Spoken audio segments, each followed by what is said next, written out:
Hello everybody, it's Non-Scene News here, and today we've got a lot of broken dates today. So the first news coming today is coming from Russia, with news that an assassination attempt on Bashar al-Assad has happened. So the former president of Syria, Asad al-Bashar, has reportedly sought medical attention after experiencing severe symptoms, including coughing and choking. Tests have revealed traces of poison in his blood. Asad al-Bashar then received medical treatment and is now stable now. We've also gotten news that Putin has almost doubled the number of foreign visits in 2024 compared to previous year, according to TASS calculations. So the president visited China, North Korea, Vietnam, Uzbekistan, Mongolia, Azerbaijan, Turkmenistan, and he also visited Kazakhstan and Belarus twice. So Putin has doubled the number of foreign visits in 2024 despite sanctions and being a criminal under international law.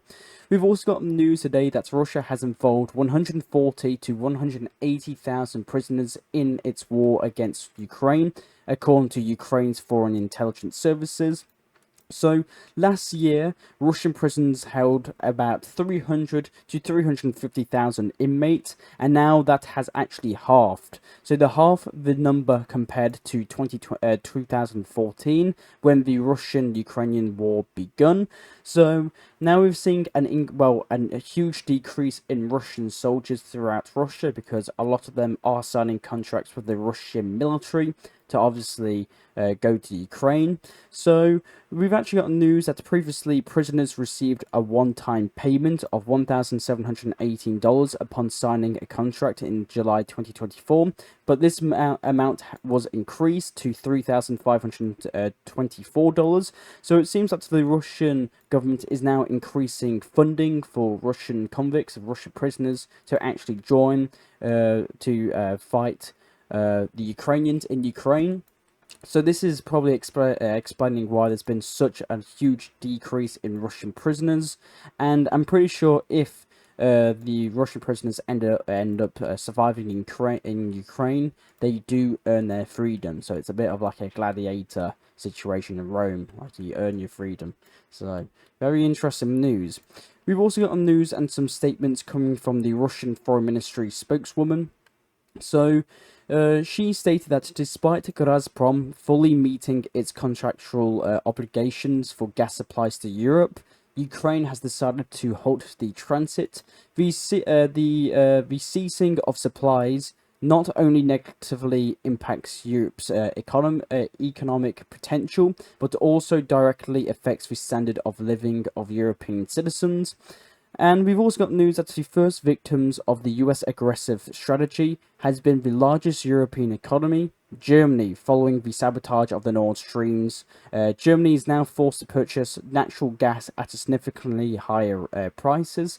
So the Russian spokeswoman, the Russian Foreign Ministry spokeswoman, has said that obviously Ukraine has halted all Russian gas transits to Central Europe, and also this hurts the European economy and its citizens, and especially Germany, who was buying cheap Russian gas and now is buying at significantly higher gas prices. But despite that, we've actually seen a huge increase with Russian uranium trade to Germany, with an increase by almost 70% in 2024 compared to the previous year, obviously 2023, with a total of at least 68.6 tons imported. So this was reported by the magazine Der Spiegel, citing data from the Ministry of the Environment and Energy and Climate Protection of Lower Saxony. So obviously sanctions are sanctions, but nuclear power plants need to be powered. So sources are stating. So despite Russia seizing all, Ukraine kind of seizing all gas supplies to Central Europe, it seems that Germany is still trading with cheap Russian uranium instead of maybe more expensive Canadian uranium. So interesting news. We've also got some news today that Russia is to tighten migration laws from the 5th of March. So mandatory deportation of illegal non-Russian citizens are going to be taken in place. Fines for providing services to foreigners from the Register of Controlled Persons. Police will have the right to freely enter homes of migrants, and tightening of measures follow the deadly Crocus City Hall terror attack in Moscow last year, sources are stating. So the reason why Russia is taking such a huge tightening of migration law is because of the, probably, I think it goes down as the worst shooting ever in the mall of Moscow last year, the Crocus City Hall. So very interesting news. We've also got some news today coming from Ukraine. So, according to Suski, the Ukrainian general of the Ukrainian army, Russia has lost over 38,000 troops in the Kursk Oblast. Suski says in in the Ukrainian offensive into Russia, its incursion into Russia. We've also got news today that the Ukrainian President Volodymyr Zelensky has stated that Putin is afraid to talk to him, so Zelensky, and to negotiate. If negotiations do start, it will be a strategic defeat for Russia. We've also gotten some statements coming from the former Ukrainian Foreign Minister, Kuleba. I think that's how you pronounce his name. Today, Ukraine is the strongest. It's in its strongest position ever in history. For the first time, we are united in our attitude towards Russia. So, in this generation, we have no right to lose this struggle. We've also got news today, and we've got some statistics that have been published by the Ukrainian forces, that in 2024, the Ukrainian Defense Forces shot down 40 aircrafts and 60 helicopters. The largest number of Russian aviation units was shot down in February, so 14 units of aviation was shot down in February, the highest point in the year. We've also got some more statements coming from Zelensky, the president of Ukraine, that he says that elections can be held after the hot phase of the war passes. So, elections will restart in Ukraine when I quote, the hot phase of the war is passed, according to the president of Ukraine, Volodymyr Zelensky. We've also got news that the first batch of French Mirage 2005 fighter jets will be delivered to Ukraine by January 20th, reports are showing. This is according to Ivan Legend Diaries.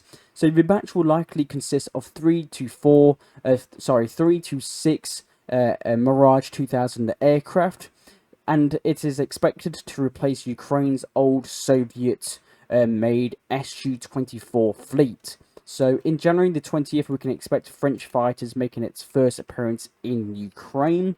We've also gotten some statements coming from Slovakia today.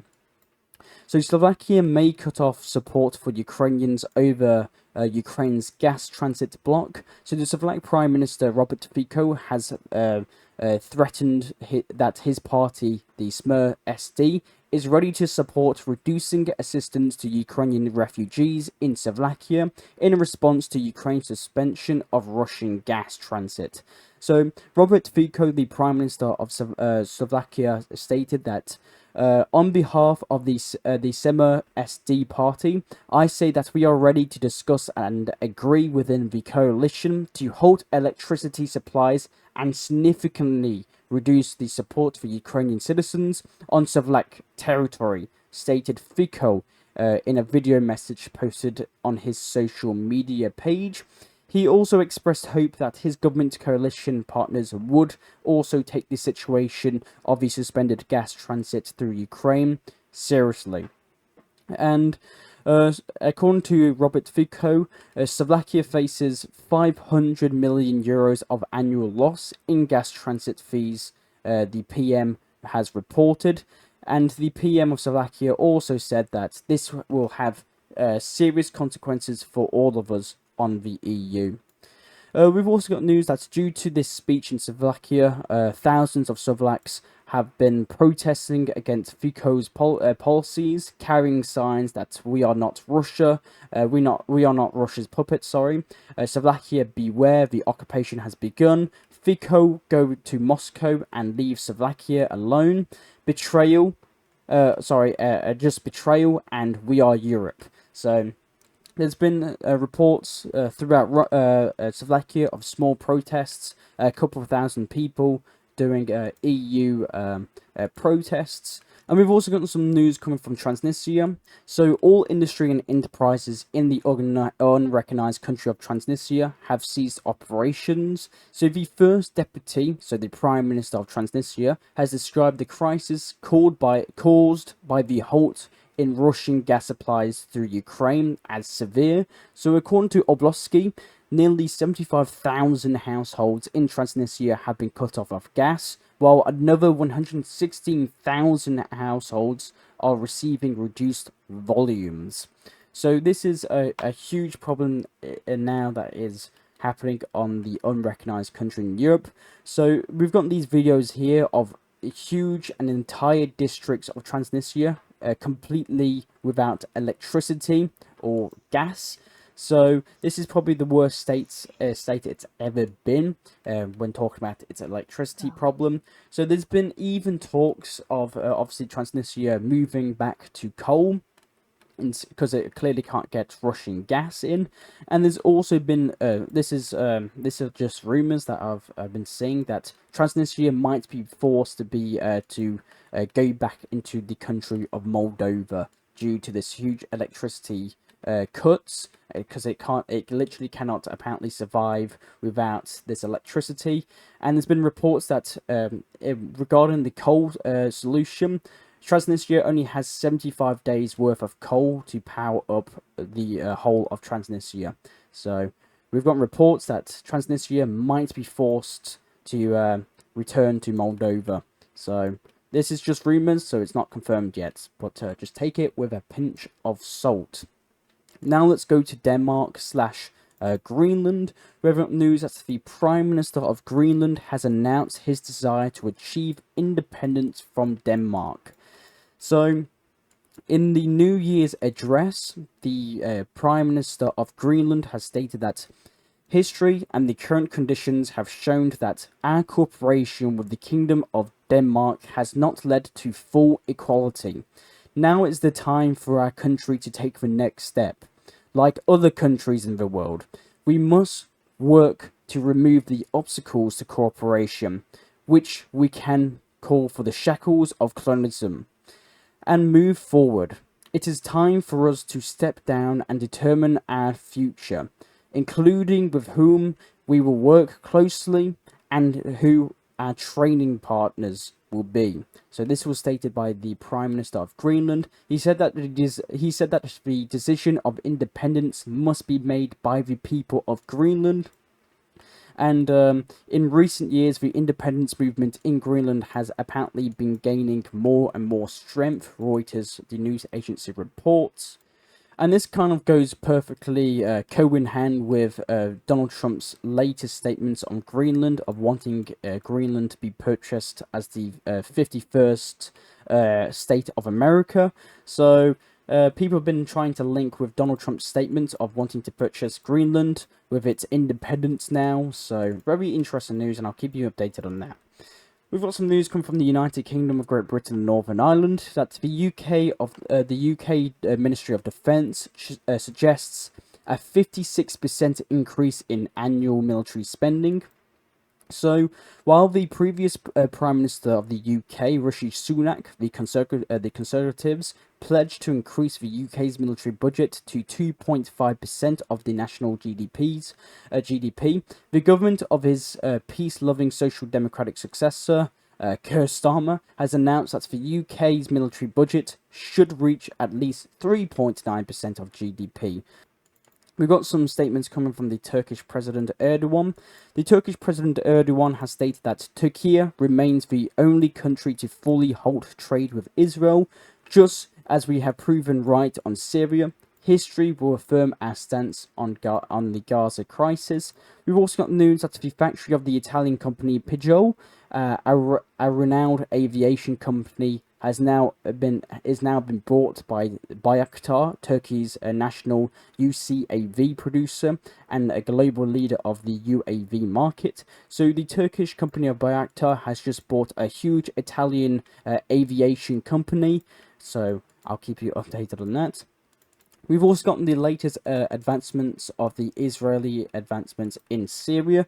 So Israel has seized over 508 kilometers square of Syrian territory since the Bashar al-Assad's fall, and an area of akin to Los Angeles or slightly smaller than Singapore. So in the past 12 days, it has added 54.4 kilometers square. So that's about the size of Manhattan, or this half of the size of Washington DC, that Israel has managed to take from Syria in its latest advancements into Syria. So if you can see this map here in the bottom left corner, this is the latest Israeli advancements and positions into Syria. So the Israeli army has yet to withdraw from obviously Syria, since Asad al-Bashar has fled to Moscow. We've also seen some news come today that clashes have erupted between the Lebanese army and the Syrian forces on the Lebanon-Syrian border in this direction here. So we have seen a lot of videos that have confirmed this, of huge clashes between the Syrian army and the Lebanese army here. So if you can see these videos here, and we can obviously hear gunfire in the background of the Syrian and the Lebanese army clashing on the border between obviously Lebanon and Syria. And we've also got some news coming from the German foreign minister's visit with the new Syrian ruler. So we've gotten news that the German foreign minister, she stated that we know the ideology of the Syrian leader and we know what he has done in the past, but we also see a desire for modernization. She said that she sat along with the French counterpart, Barrot, the French foreign minister, for talks with the president with Syria. She also stated that it is time for Russia to leave its military bases in Syria, she said to the new leader of Syria, and that Europe will not fund the Islamization of Syria. So she stated that during my visit, I saw a deeply divided society. While there is hope for freedom, it could vanish for women and religious or ethnic minorities. They assured me of their commitment to women's participation in governance, but we will judge them by their actions, not their words. So the German foreign minister, which is obviously, you can clearly see, a woman, is now, well, Germany is now demanding that it should treat all of its minorities in Syria and different ethnic minorities and religious preferences as equals. And Germany is now demanding at least some gender. More gender diversity in the Syrian government. And we've also got news that 3 Israeli fighter jets actually struck Syrian defense industries and sites and research facilities in Aleppo province, reports are stating. So the targeted defense plants and science facilities are located near the city of As-Savala, east of Aleppo, according to local media reports. So a huge Israeli airstrike has happened near Aleppo, so the Aleppo province here, where, according to Israeli sources and just independent reporting, the Israeli fighter jets targeted industry sites and research facilities in Aleppo. We've also gotten some news today. Let's just check the script of some strikes in Lebanon. So, Israeli warplanes have struck the southern Lebanese village of Jabba, located 25 kilometers from the border. So, if you can see this video here, we can see a huge Israeli airstrike on the Lebanese village of Jabba. So, the Lebanese MP actually warns that Israel will taste Hezbollah's wrath if ceasefire violations continue. So, Tel Aviv has signaled its plans to keep its forces in southern Lebanon past the 60-day time limit established by the truce deal. So again, it seems that Israel has violated the ceasefire treaty We don't know why they struck it. Maybe Hezbollah was planning an attack on Israel. We don't know. We've also got news that the Yemeni missiles have hit Tel Aviv, central Israel. So we've gotten some videos that capture that Yemeni missiles are flying over central Israel. And you can see here, we can see the Yemeni missile launched by the Houthis impact East Tel Aviv, central Israel. We've yet to know actually what the Houthis managed to hit, or if they hit anything at all. It doesn't actually seem that it got shot down, so we'll probably see tomorrow of the damage that the Houthis managed to inflict on the nation of Israel. We've also got news that the Biden administration informs Congress of an $8 billion arms deal with Israel. The potential package includes AIM-120C-8 Aram missiles, 155mm artillery shells, along with 105 artillery shells, Hellfire AGM-140 missiles, small diameter bombs and JDM's kits, and 500 LB warheads and bomb fuses. So again, this hasn't been sent to Israel yet. It's got to go through Congress to approve this huge Israeli billion arms deal with Israel. But again, it has to go through Congress first. So I'll keep you updated if this is approved. We've got some news coming from Qatar. That's the Qatar Airways announces resumption of flights to Syria starting from the 7th of January this month. We've also gotten some satellite images from Libya. So this is interesting news that I have managed to find. So satellite images show the construction of large Russian military air bases in southern Libya near gold deposits in the area controlled of the Toba tribes. So the base is located at a strategic point not far from the borders with Sudan, Chad and Western Sahel region. So according to the Sudanese military journalists, the new base will belong to the African Corps, essentially a renamed form of Wagner PMC. Its staff is likely to include former officers of Assad's army who left Syria. So since mid-December, Russian transport planes have made more than one flight a day from the Kremlin air base in Syria to the Al-Kamdim base located in eastern Libya here. Russia is known to have used this base for several years ago to support General Khalifa, who controls large areas of eastern Libya. So we got news of a new Russian base in the making, and we are apparently looking at it. So this is old satellite images I've got on here, but apparently this might be Russia's new military base. So obviously, as we said, it's near Sudan, Egypt and Chad, and obviously it's in Libya. So it's in a strategic point. We've got some news today coming from Afghanistan, that Afghanistan and Pakistan are on the brink of war. So we talked about this a bit yesterday, that the Taliban have actually captured a village in Pakistan, 24 kilometers from the border with Afghanistan. So not only the Taliban have actually managed to take outposts in the Pakistani border, we've gotten news that the Afghanistan Taliban have actually managed to pierce 24 kilometers from the border. So if we just measure that, so we'll just measure that, 24 kilometers. So 24 kilometers. So the Taliban managed to advance 24 kilometers in Pakistan, and the Afghanistan and Pakistan are on the brink of war. And Pakistan's Prime Minister has already said that it is time to eradicate the Taliban once and for all. So it seems it's getting very hot here, and we can probably count the days until this conflict kicks off between Afghanistan and Pakistan. I'll keep you updated on that. We've got some news coming from China, that Beijing warns that Taiwan about the dangers of pursuing independence, stating China's ambassador to Russia, Zhang Hanghu. So, in his article for RIA news agency, he emphasized that Taiwan has never been a country and never will be, calling the idea of Taiwan's administration leader, Lan Ching-ti, absurd.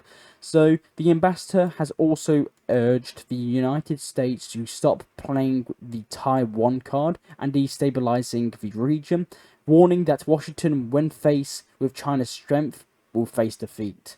So, very big words coming from the ambassador, China's ambassador to Russia. So, very big news.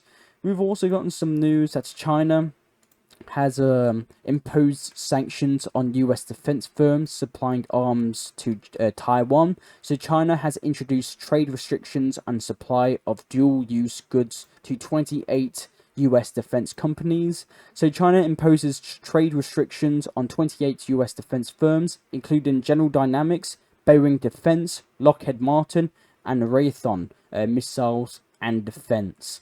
So 28 US defense firms and contractors have been sanctioned by China.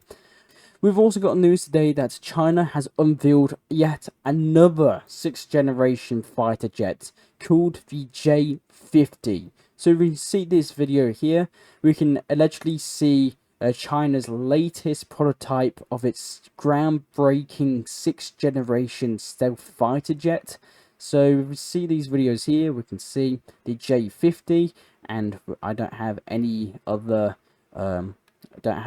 news about that specific aircraft. So the next news is coming from South Korea, where we've got news that the South Korea's military is actually blocking investigators from arresting the impeached President Yoon Suk Yeol at his residence. So yesterday we talked about how the South Korean Parliament approved arrest warrant on the impeached South Korean leader of Yoon Suk Yeol at his residence due to his short-lived martial law that lived about 6 hours.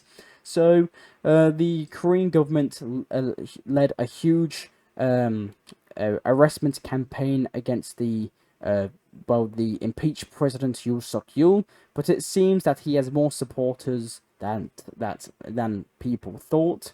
So, first, Yoon's lawyer, the impeached president's lawyer, called the arrest warrant illegal and invalid, threatening legal action against attempts to detain him. Approximately 2,700 police officers have been deployed around his residence to maintain order around the residence. So, this comes as the South Korean military itself actually blocked the police in actually arresting the South Korean president, impeached South Korean president Yoon Suk Yeol. So we've actually got news right now that the defense ministry says that the military units no longer are actually blocking the impeached president's arrest, but now there is another standoff with the presidential security forces, the BBC reports, and two, there's a lot of protesters protesting his arrest warrant that is also blocking police on getting the South Korean president. Now let's go to the US news from today. We've got news coming from California that a small plane crashed into a commercial warehouse in Fullerton, California. So we'll just go to that really quickly so we can get an idea of the exact location. So here. So a warehouse in Fullerton, I'll probably be able to find it, probably here. But an aircraft crashed into a warehouse in Fullerton, South Korea, probably around here, where it clearly shows us some, probably here. The warehouse is here, so a small plane crashed into a warehouse in California. We've also got news today that the Republican Mike Johnson has been re-elected as the Speaker of the U.S. House of Representatives. So the two lawmakers who had previously supported an alternative candidate changed their positions, helping Johnson secure the necessary 218 votes for approval, according to the broadcast of the vote. Before the second vote, Johnson was seen leaving the chamber alongside the lawmakers who had initially voted against him, but in the end, Republican Mike Johnson has been re-elected as the Speaker of the U.S. House of Representatives. So, interesting news, and that's all the news I've actually gotten for. Oh, actually, we've got one more news, which again forgot to add on the map, coming from El Salvador. So El Salvador has closed 2024 with a record low 114 homicides, continuing the notable security gains under a second full year of a state of an emergency that has given the government extraordinary powers and curtailed some fundamental rights. So, if you remember, El Salvador conducted a huge prisoner campaign, which it apparently arrested anyone who kind of looked like a criminal.